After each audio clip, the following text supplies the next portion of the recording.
પુષ્ટિ સંહિતા ખંડ 1માંથી આજે હું ત્રીજો પ્રસંગ વાંચું છું। બોલો શ્રી ગોપાલ લાલ કી જય, શ્રી ગોપેન્દ્ર લાલ કી જય, શ્રી જમનેશ મહાપ્રભુ કી જય, લાલજી મહારાજ કી જય, યમુના મહારાણી કી જય, પંચ ભગવદી કી જય। અથ શ્રી પુષ્ટિ સંહિતા લિખ્યતે પ્રથમ ગ્રંથનો આરંભ માંડ્યો તે નામ પુષ્ટિ સંહિતા ધરાવ્યું। ગ્રંથનો આરંભ માંડતા પહેલા મંગલાચરણ મનુહાર વિનંતી કરીને કીધું તે લખ્યું છે। અખિલ રાસ રમણ વિહારી એવા શ્રી ગોપાલનંદ શ્રી ગોપેન્દ્ર મહાપ્રભુજી, તાસુતાસુતરૂપ શ્રી જમનેશ મહાપ્રભુજી, તેના જે સેવક નિજ અંગીકૃત નિકંઠવર્તી પતિવ્રત પણધારી અનીન અટંકાલ બેલા પુષ્ટિ પણધારી ખષ્ટી દશમી ચતુરાદશીના વરેલા એવા ગુણવંત વાલાજીના વાલા શ્રી યમુનાજી જૂથ સહચારીઓ શ્રી ઠકરાણી ઘાટના જુગોજુગના સંબંધી પુષ્ટિજનો, તાદર્શીજનો, કૃપાપાત્ર ભગવદીજનોને દંડવત ને પાણીપત જોડી ચરણ કમલે શીશ નામી પ્રથમ ગ્રંથનો આરંભ પુષ્ટિ સંહિતા નામ ધરાવીને માંડ્યો છે। તે તમ ભગવદીને અર્થે સેવકજનને કાજે માંડ્યો છે, તેમાં સંદેહ રાખશોમાં।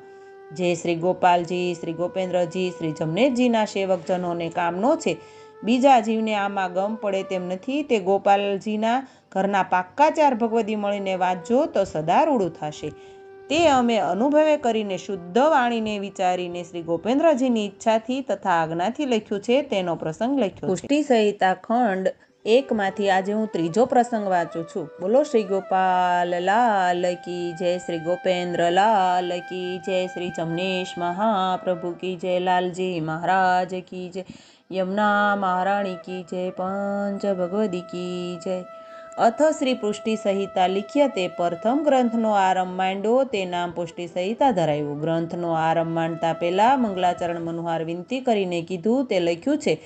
અખિલ રાસ રમણ વિહારી એવા શ્રી ગોપાલનંદ શ્રી ગોપેન્દ્ર મહાપ્રભુજી, તાસુતાસુતરૂપ શ્રી જમનેશ મહાપ્રભુજી, તેના જે સેવક નિજ અંગીકૃત નિકંઠવર્તી પતિવ્રત પણધારી અનીન અટંકાલ બેલા પુષ્ટિ પણધારી ખષ્ટી દશમી ચતુરાદશીના વરેલા એવા ગુણવંત વાલાજીના વાલા શ્રી યમુનાજી જૂથ સહચારીઓ શ્રી ઠકરાણી ઘાટના જુગોજુગના સંબંધી પુષ્ટિજનો, તાદર્શીજનો, કૃપાપાત્ર ભગવદીજનોને દંડવત ને પાણીપત જોડી ચરણ કમલે શીશ નામી પ્રથમ ગ્રંથનો આરંભ પુષ્ટિ સંહિતા નામ ધરાવીને માંડ્યો છે। તે તમ ભગવદીને અર્થે સેવકજનને કાજે માંડ્યો છે, તેમાં સંદેહ રાખશોમાં। જે શ્રી ગોપાલજી, શ્રી ગોપેન્દ્રજી, શ્રી જમનેશજીના સેવકજનોને કામનો છે, બીજા જીવને આમાં ગમ પડે તેમ નથી। તે ગોપાલજીના ઘરના પાક્કા 4 ભગવદી મળીને વાંચજો તો સદા રૂડું થશે। તે અમે અનુભવે કરીને શુદ્ધ વાણીને વિચારીને શ્રી ગોપેન્દ્રજીની ઈચ્છાથી તથા આજ્ઞાથી લખ્યું છે, તેનો પ્રસંગ લખ્યો છે। શ્રી જામુવંતી વહુજીની આજ્ઞા।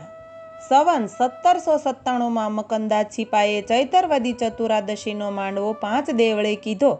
ભાઈ બબુ અને ગોપો રાવળ મળીને માંડવાનું પર્યાણ કીધું। તે કંકોત્રી સર્વે દેશમાં લખી અગણિત જૂથ તેડાવ્યું। તે દેશ દેશમાંથી સેવકજન ઉમંગ્યા આવી મળ્યા। દર્શન કરતા હૈડા ટાઢા થાય, વડભાગીને નયણે નિરખતા હરખનો પાર રહ્યો નહીં। વ્રજના આવ્યા પ્રજના આવ્યા એમ જૂથનો પાર પમાય નહીં, તેટલું જૂથ મળ્યું। ડોસાભાઈ તથા જીવનદાસ પાંચાભાઈ વગેરે મળીને માંડવે હાલ્યા। તે 5 દેવળે 12 પોગ્યા। વાટમાં માર્ગમાં ઘણી વાતું ઠાકોરજીના ઘરની કરતા ગયા અને જૂથ સામટા ભેળા ભળતા હાલ્યા, પણ ઈના ભાવનો વર્ણન થાય નહીં। એવા ભગવદીજનના દર્શન થતાં મનમાં મોદ ઉભરાય। મંડપની રચના અલૌકિક અદ્ભુત રળિયામણી કરી હતી। ધજા પતાકા તોરણ ચાકડા વગેરેથી દીપતો હતો।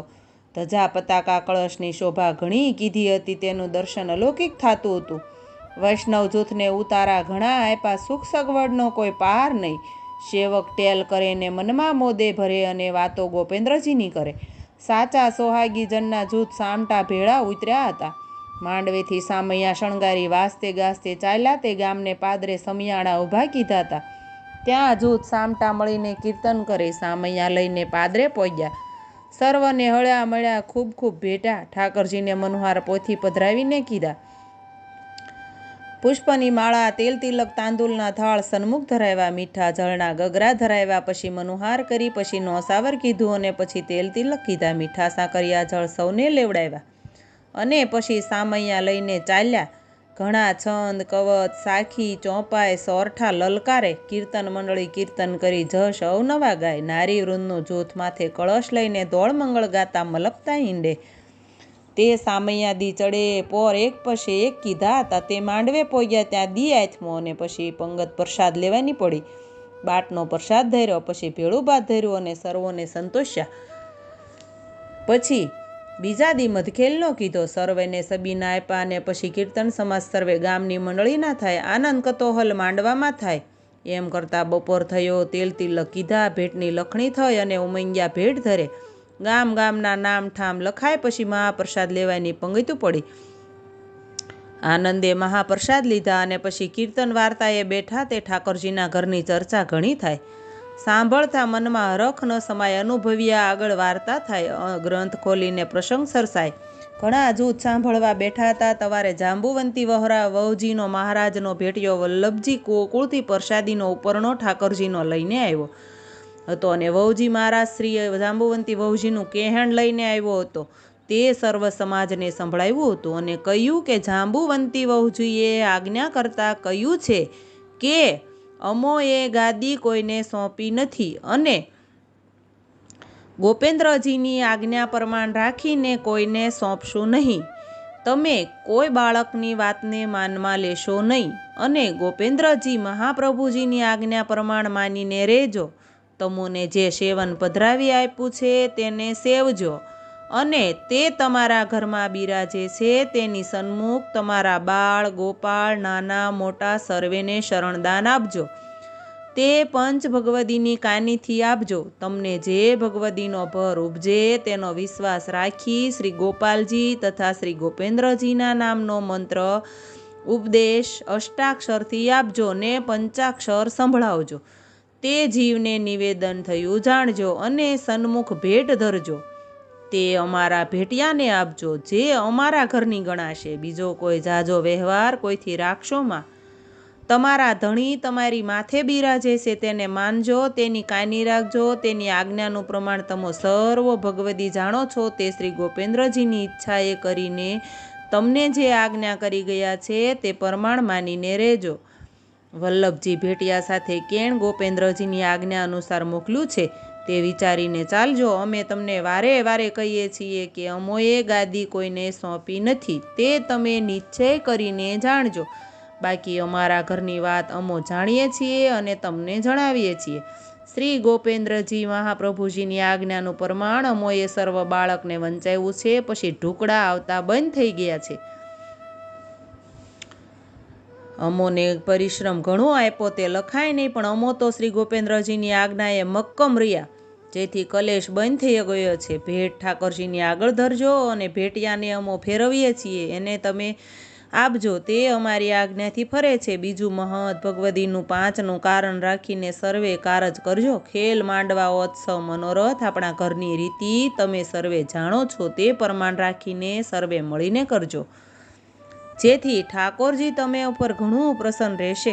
આ સિવાય બીજો કોઈ પ્રકાર રાખશોમાં કોઈ બાળકની વાત માન્યમાં લેતા નહીં. છેટા રહેજો. આપણા ઘરનું કારણ જાણીને રહેજો. તમારા ઘરનું કારણ રાખજો. આપણી માળા જે ધ્રાંઠની છે તેનું કારણ રાખજો. બીજી માળાનું કારણ આપણા ઘરમાં નથી તે નીચે જાણજો, પણ આપણા ઘરનું દાન વડું કરીને જાણજો. બાકી વલ્લભ ભેટિયો મહારાજની સાથે ફરતો, તેથી ઘણો અનુભવ તેને છે. જમનેશનો ખાસ અંગીકૃત છે, જેથી સર્વ વાત જાણે છે તેને પૂજજો. આમ વલ્લભ ભેટીએ ચોક પાડ્યો, અને સર્વ સમાજે સાંભળીને ઠાકોરજીનો અને વહુજી મહારાજનો જય જયકાર બોલાવ્યો. ઘણા આનંદમાં આવી નાચ્યા, અને મનમાં હરખાણા કે વલ્લભ ભેટીએ ઘણો ચોક પાડ્યો, અને સ્વાર્થી જન મૂંડ હલાવી ભૂંડા મોકલા કરી ભાગ્યા. કોઈએ પાછા વાળ્યા નહીં, અને સમાજમાં ખૂબ જ આનંદ થયો. મેળાપ દન 5નો રહ્યો. મહામંડપ ચૈત્રવદ ચતુરાદશીનો કીધો હતો, પણ ઈ સુખના વર્ણન લખ્યા જાય નહીં. પછી અમોને માળા પ્રસાદ મકનદાસે આપ્યા. મકનદાસે પાંચા ભાઈને પહેરામણી પાઘની કીધી. મને ઉપરણો ઓઢાડ્યો. જીવનદાસને પણ પિત્તાંબરી ઓઢાડીને વિદાય કીધા. આવા ઘણા સન્માન કરી મકનદાસે બધા વૈષ્ણવને વિદાય કીધા. તેનો હૃદય ઘણો ભરાય આવે, અને વૈષ્ણવને ચરણે પડે રાજ. તમ પધારે મારે તો ઘણું રૂડું થયું એવા મીઠડા વચન બોલે અને જય શ્રી ગોપાલ કરીને ભેટે પછી વિદાય કરે. આવો અનહદ ભાવ મકનદાસનો મોદ સમાય નહીં તેવો હતો. તેણે વૈષ્ણવની છાપને દઢ કરીને દેખાડી. મંડપમાં સુખ ઘણા શ્રીજીને અને વૈષ્ણવને લેવડાવ્યા તે લખ્યા જાય નહીં. અહીંયા પુષ્ટિ સહિત આખંડનો ત્રીજો પ્રસંગ પૂરો થાય છે. બોલો શ્રી ગોપાલ લાલ કી જય. વૈષ્ણવો કંઈ પણ વાંચવામાં ભૂલચૂક થઈ હોય તો ક્ષમા કરજો.